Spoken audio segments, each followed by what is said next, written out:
너희는 사람의 아들 앞에 설 수 있도록 늘 깨어 기도하여라.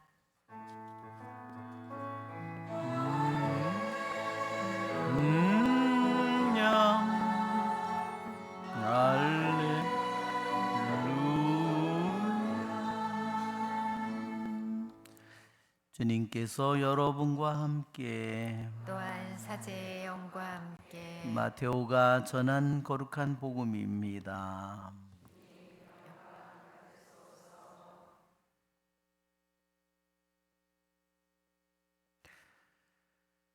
예수님께서 제자들에게 이런 비유를 들어 말씀하셨다. 하늘나라는 저마다 등을 들고 신랑을 맞으러 나간 열 처녀에 비길 수 있을 것이다. 그 가운데 다섯은 어리석고 다섯은 슬기로웠다. 어리석은 처녀들은 등은 가지고 있었지만 기름은 가지고 있지 않았다. 그러나 슬기로운 처녀들은 등과 함께 기름도 그릇에 담아 가지고 있었다. 신랑이 늦어지자 처녀들은 모두 졸다가 잠이 들었다. 그런데 한밤중에 외치는 소리가 났다. 신랑이 온다. 신랑을 맞으러 나가라. 그러자 처녀들이 모두 일어나 저마다 등을 챙기는데 어리석은 처녀들이 슬기로운 처녀들에게 우리 등이 꺼져가니 너희 기름을 나누어 다오 하고 청하였다. 그러나 슬기로운 처녀들은 안 된다. 우리도 너희도 모자랄 터이니 차라리 상인들에게 가서 사라 하고 대답하였다. 그들이 기름을 사러 간 사이에 신랑이 왔다. 준비하고 있던 처녀들은 신랑과 함께 혼인잔치에 들어가고 문은 닫혔다. 나중에 나머지 처녀들이 와서 주인님 문을 열어주십시오 하고 청하였지만 그는 내가 진실로 너희에게 말한다. 나는 너희를 알지 못한다 하고 대답하였다. 그러니 깨어 있어라. 너희가 그날과 그 시간을 모르기 때문이다. 주님의 말씀입니다. 그리스도님 찬미합니다. 앉으십시오. 참 예수님, 오늘 예수님의 말씀은 하늘나라에 대한 비유이고 그 비유는 신랑을 맞으러 나간 열 처녀를 비유하셨습니다.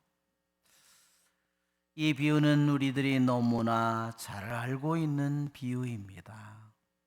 이 하늘나라의 이 비유는 한마디로 혼인잔치의 비유이기도 합니다. 여기에 신랑을 맞으러 나간 열 처녀의 비유죠. 그런데 여기에 보면 신랑이 온다 이렇게 외칩니다. 한밤중에.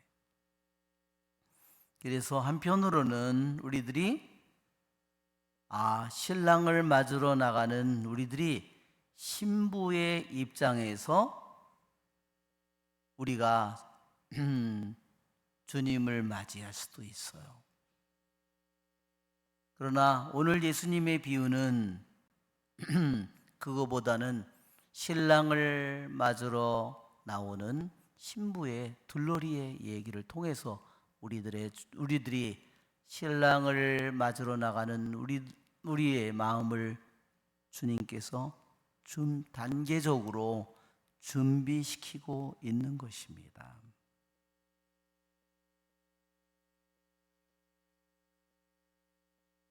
우리들 모두는 바로 우리들에게 다시 오실 주님이 바로 우리들의 영원한 신랑이라는 사실을 우리는 알고 있습니다.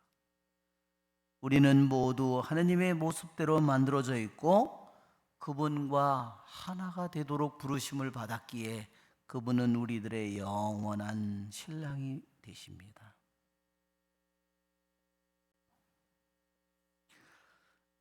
오늘 주님께서 끝에 깨어 있어라 그렇게 말씀하셨지만 여기에 보면 처녀들은 모두 졸다가 잠이 들었다고 했어요. 근데 왜 깨어 있으라고 말씀하셨을까? 그래서 잠을 자지 말라는 말은 결코 아닙니다. 깨어 있으라는 말이 잠을 아예 자지 말라 이런 뜻은 아니죠, 결코. 예. 그것은 우리들이 깨어 있음이 무엇에 대한 깨어 있음인지, 신랑을 언제든, 내가 낮이든 밤이든 내가 졸다가든 언제든지 우리는 신랑을 맞이할 때를 언제나 준비하고 있어야 된다는 의미에서 깨어 있어야 하는 것입니다.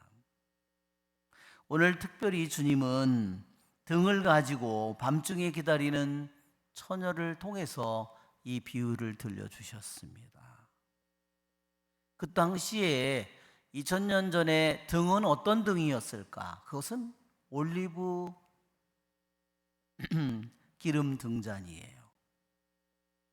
우리 성지순례나 이런 데를 가면은 중동이나 이런 데를 가면은 곳곳에 흙으로 만든 올리브 기름 등잔이 있습니다. 정말로 2유로, 3유로 정말로 싸죠.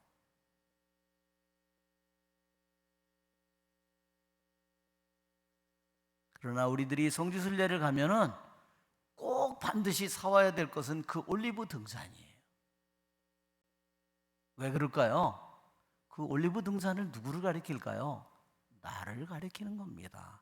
인간의 영혼을 가리키는 겁니다. 내 자신을 가리키는 겁니다. 그러면 그 안에 있는 올리브 기름은 무엇을 의미할까요? 등잔은 아주 비싼, 정말로 비싼 금으로 만들어져 있는 등잔인데 기름이 없다면 그 등잔은 웃음거리가 될 것입니다.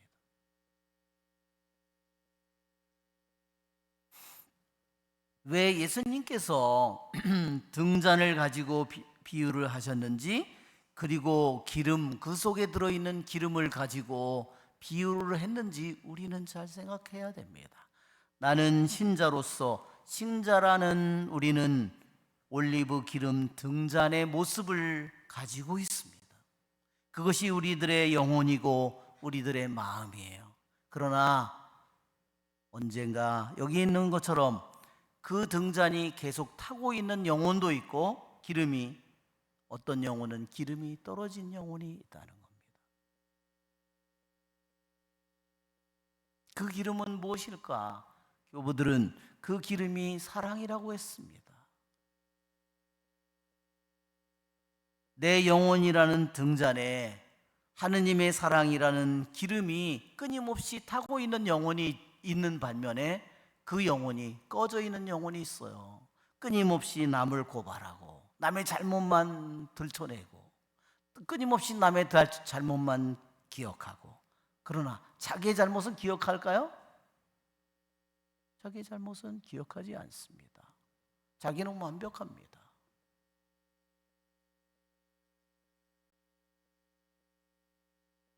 우리들이 남의 죄를 고발할 때 주님께서는 우리들의 죄를 용서하기를 원하시지만, 우리들이 남의 죄를 고발할 때 주님께서도 나의 죄를 고발하게 만드는 겁니다. 주님은 나의 죄를 고발하기를 원하지 않습니다. 그런데 내가 남의 죄를 고발하고 남의 죄를 물을 때 주님께서도 원하지 않지만 내가 그것을 원하기 때문에 주님께서도 나에게 똑같은 기준을 적용하는 겁니다. 그럴 때 우리들의 등잔의 기름은 꺼지죠. 우리들 안에 있는 거룩한 사랑의 불은 꺼지고 우리들 안에 있는 빛은 꺼집니다. 그러면 우리들의 등잔 속에는 뭐가 있을까요? 어둠만이 가득하겠죠. 그러기에 주님께서는 등잔에 기름이 떨어진, 불이 꺼진 등잔 그런 영혼을 주님께서는 어리석은 영혼이라고 주님께서 말씀하십니다. 우리의 좋으신 주님을 찬미합시다. 성찬절례를 시작합니다. 봉헌성가 501번 부르겠습니다.